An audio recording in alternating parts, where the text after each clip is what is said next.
Тема, которую я затрону в этом материале, стала предметом жарких споров и скандалов в интернете, СМИ и даже на уровне политиков федерального значения. Эту тему меня давно просили разобрать многие наши читатели. Сразу скажу, что в этом вопросе я займу очень непопулярную и критикуемую позицию. Но сделаю это на основе фактов и знаний, разоблачая всю ложь, которую в информационном пространстве уже успели создать вокруг этого вопроса. Речь идет о возможном контракте на аренду 114 тысяч гектаров в Забайкальском крае китайскими инвесторами. Меня этот скандал прежде всего заинтересовал с точки зрения информационной войны. Я давно не видел такой жесткой, скоординированной и настойчивой кампании по дезинформации граждан России, как та, которую развернули некоторые СМИ и блогеры. Даже во время избирательных кампаний я не видел столько лжи, выплеснутой в информационное пространство за такое короткое время. Для начала я хочу попросить вас вспомнить о том, что вы знаете об этом проекте и как вы к нему относитесь. А потом вместе мы будем постепенно разбирать, где ложь, а где правда. Давайте начнем с простых вещей. По сообщениям местных властей в Забайкальском крае 800 тысяч гектаров земель сельхозназначения, которые не используются. Под проект с привлечением иностранных инвесторов предлагают сдать в аренду 114 тысяч. Я еще не встречал в СМИ заявления конкретного фермера из Забайкальского края, который бы сказал: «Я хочу земли, мне ее не дают». Более того, я не встречал заявлений представителей российских агрохолдингов, которые бы заявили, что они хотели получить землю в Забайкальском крае и им ее не дали. Губернатор края Константин Ильковский заявил следующее: «Мы рады любому инвестору. Мы провели достаточно большое количество переговоров с нашими ведущими российскими грантами, которые занимаются обработкой сельхозземель сотнями тысяч гектаров. Но в силу того, что у нас зона рискованного земледелия, пока россиян, желающих войти сюда, нет». Кстати, по сведениям Минсельхоза, в целом по России не используется 56 миллионов гектар сельхозназначения. А теперь сами задайте себе вопрос. Есть ли смысл приглашать иностранных инвесторов развивать агробизнес на тех землях, которые российские бизнесмены и фермеры не хотят или не могут использовать, но на которые есть спрос у иностранных компаний? Я знаю, что в дискуссии на эту тему будет обязательно присутствовать аргумент о том, что Путин развалил российское сельское хозяйство, и именно поэтому российские аграрии не хотят брать эти земли. Это утверждение является ложью, которую распространяет либеральная и, как ни странно, коммунистическая оппозиция. Берем статистику и смотрим.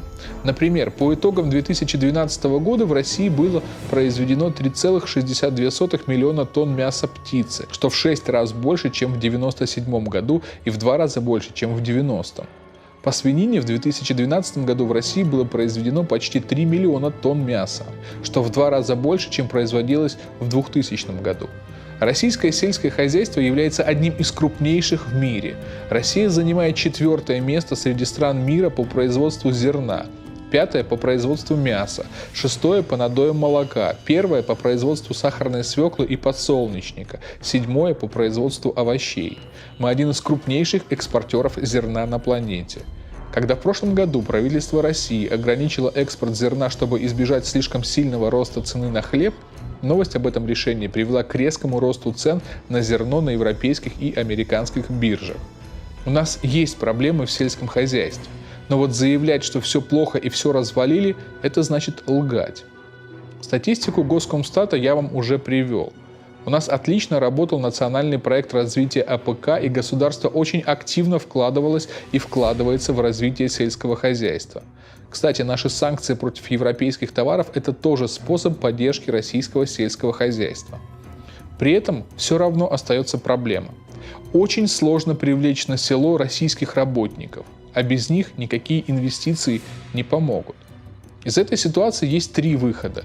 Первый – завозить иностранную рабочую силу, гастарбайтеров. Второй – любой ценой платить больше жителям села, но тогда потребители должны смириться с тем, что это приведет к повышению цен продуктов. Или третий выход – как-то комбинировать первые 2 варианта. Хочу отдельно поговорить о 2 мифах насчет этого проекта.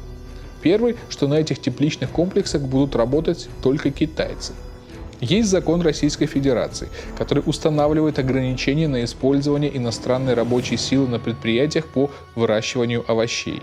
Этот лимит 50%. Губернатор Забайкальского края в интервью Интерфаксу четко сказал, что никто этот закон нарушать не будет. На каждого китайца будет работать один россиянин. Хоть один из популярных блогеров или журналистов, которые муссировали тему захвата китайцами Сибири, извинился? Нет. Второй важный аспект. Земля, если и будет передаваться в аренду, то она будет передаваться в аренду российской компании. Еще раз. Российской компании, зарегистрированной в России, и у этой компании будут китайские акционеры, которые будут вносить деньги для ее деятельности. Опять же, это цитата из интервью губернатора. Снова задаю вопрос. Хоть один популярный блогер или журналист из тех, которые писали про то, что землю отдают в аренду Китаю как государству или иностранной компании, извинился? Нет. Давайте теперь снова сформулируем вопрос, исходя из этих данных, а не из слухов и дезинформации, которую, кстати, активно распространяют и украинские источники. Итак, есть земля, на которую нет российских претендентов. Она находится в зоне рискованного земледелия. Ее будет обрабатывать компания, которая зарегистрирована в России и у которой есть иностранные акционеры. В этой компании от 25 до 50% акций будут принадлежать правительству Забайкальского края. При этом налоги будут платиться в России. Минимум 50% рабочих мест создается для россиян. С учетом этих данных, как вы теперь относитесь к этому проекту? По соцсетям активно распространяется карта, на которой указано, что китайцам сдается в аренду территория размером с несколько Франций. Кроме того, на этой карте китайцы берут часть земли в аренду еще и у Монголии, и у самих себя, кстати. 115 тысяч гектаров – это не 115 тысяч квадратных километров, как могут думать некоторые гуманитарии. Можно легко зайти в поисковик и узнать, что это всего лишь 1150 квадратных километров. То есть, грубо говоря, это прямоугольник 50 на 23 километра. Вообще-то, по советским меркам, это получается не очень большой колхоз. То есть, по-хорошему, вместо заголовков «В Сибирь отдают в аренду китайцам», если бы журналисты и блогеры были честными, должны были быть заголовки «Российскому предприятию с китайским капиталом дадут в аренду часть неиспользованной территории бывшего советского совхоза». Но ведь так никого не получится напугать и поднять на борьбу с режимом, правда? Я сейчас не хочу выяснять, кто виноват в этой ситуации. Власть, которая плохо объясняет, журналисты, которые врут, или некоторая часть аудитории, которая разносит сплетни и ложь по соцсетям. Но давайте задумаемся о том, что нам делать для того, чтобы такой массовый психоз не повторялся. Изучая эту тему, я посмотрел на опыт других стран в плане подобных совместных предприятий. И вот какие выводы можно сделать из международного опыта.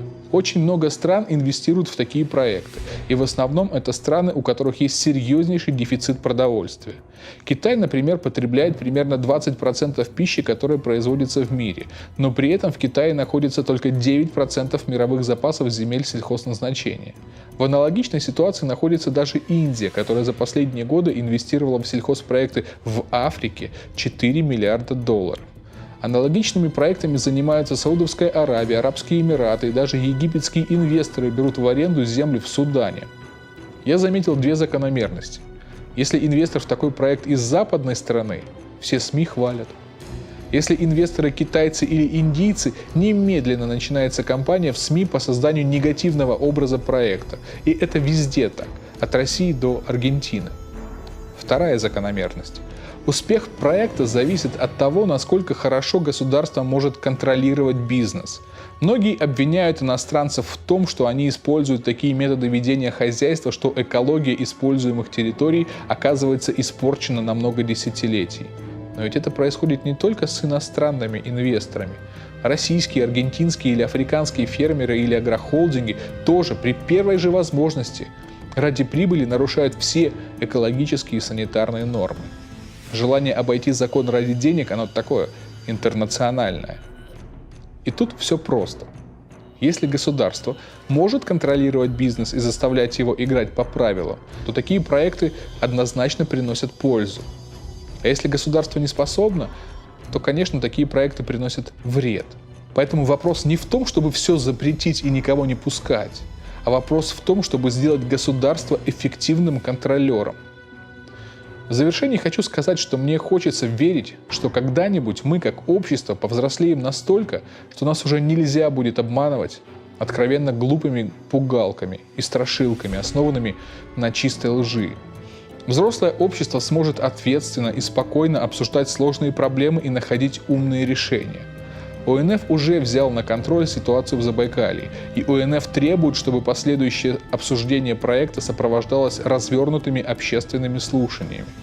Госдума тоже держит ситуацию под контролем.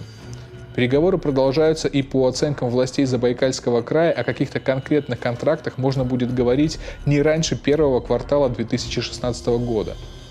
Я призываю всех неравнодушных участвовать в общественных слушаниях, участвовать в работе ОНФ по этому вопросу, высказывать свою позицию. Но для того, чтобы от этого был толк, нужно, чтобы гражданское общество не ленилось узнавать реальные факты и правдивую информацию. Берегите друг друга, любите Россию, и если у вас действительно болит сердце за российское сельское хозяйство, поезжайте в Забайкалье. Земли там хватит для всех.